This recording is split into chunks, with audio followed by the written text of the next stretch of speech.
La situación internacional del Paraguay es bastante compleja, siempre por su carácter mediterráneo.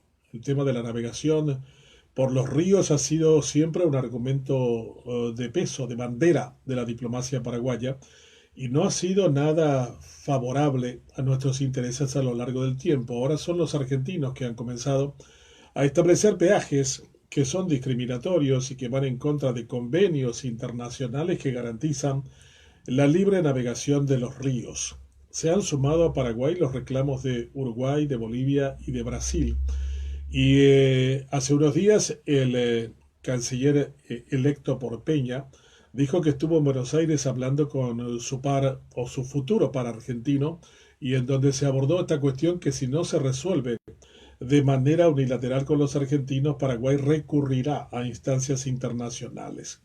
Los argentinos dicen que toda embarcación paraguaya que ingrese a las aguas territoriales argentinas tendrá que pagar un peaje.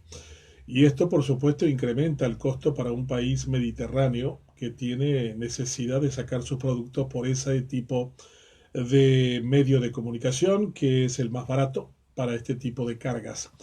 Los argentinos están también celosos por el incremento que ha tenido el comercio de soja en manos de barcazas paraguayas. Ya de hecho el país nuestro tiene uno de los niveles más altos de barcazas con bandera. Y además de eso, si se miran los intereses económicos de la Argentina, que cada vez se encuentra en peores condiciones, al punto de que el principal periódico de ese país, Clarín de Buenos Aires, haya dedicado en portada todo un artículo al fenómeno Paraguay y diciendo de que hay más de 3.000 argentinos que están pidiendo ser radicados legalmente como parte de la comunidad paraguaya. Con los argentinos tenemos una larga tradición de idas y de vueltas, de golpes y de afectos. Quizás sea este el momento de recuperar la sensatez en la libre navegación de los ríos. 3x3 por Benjamín Fernández Bogado. Hay conmociones sociales en gran parte del mundo por cuestiones que algunos consideran pequeñas, pero que sirven como la chispa para sacudir profundamente a la sociedad. Es el caso del incremento que ha tenido el boleto del Metrobús en Chile, lo mismo en el Brasil, lo que pasó con la muerte de un ciudadano negro en Minneapolis no hace mucho tiempo en Estados Unidos, y lo que está pasando en Francia con un joven de origen magrebí. Estas situaciones no son nuevas y reflejan algo más profundo, los graves problemas de inequidad y de injusticia que todavía reinan en estos países. La Banlieue, las afueras de París, se han convertido en referencia de esto. Más de 5 millones de inmigrantes musulmanes viven en ese territorio y muchos de ellos lanzan consignas de guerra diciendo que terminarán por volverlo a Francia musulmana. Esto también ha hecho de que partidos políticos se concentren en un discurso xenofóbico que no ha hecho otra cosa que tensionar aún más las condiciones de por sí ya bastante conflictivas. Varios lugares en Francia han sido quemados en las últimas horas. Las situaciones de emergencia, como lo calificó el propio presidente francés Macron, e indudablemente habría que mirar el problema desde una perspectiva mucho mayor que la cuestión puntual del asesinato de un joven de origen musulmán.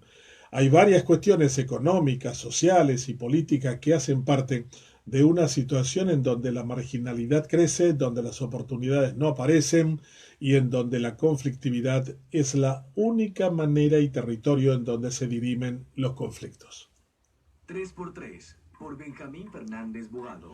La situación económica del Paraguay es optimista y auspiciosa, pero sin embargo tenemos mucha agenda por desandar en un país que muestra números grandes positivos, pero la realidad nos golpea con 2 millones de pobres, en un país cuya población no ha crecido en los últimos 10 años, al contrario, ha decrecido.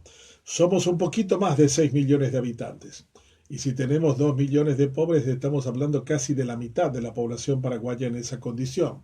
La economía tiene que trabajar no solo en números grandes, sino en números pequeños. Tiene que hacer que la gente viva mejor, que el Estado sea un mejor administrador. Es impresentable que tengamos uno que se roba 1.600 millones de dólares del Estado de manera anual y en donde el hijo del presidente electo que aún no asumió y su hermano ya se encargan de hacer negocios con el IPS.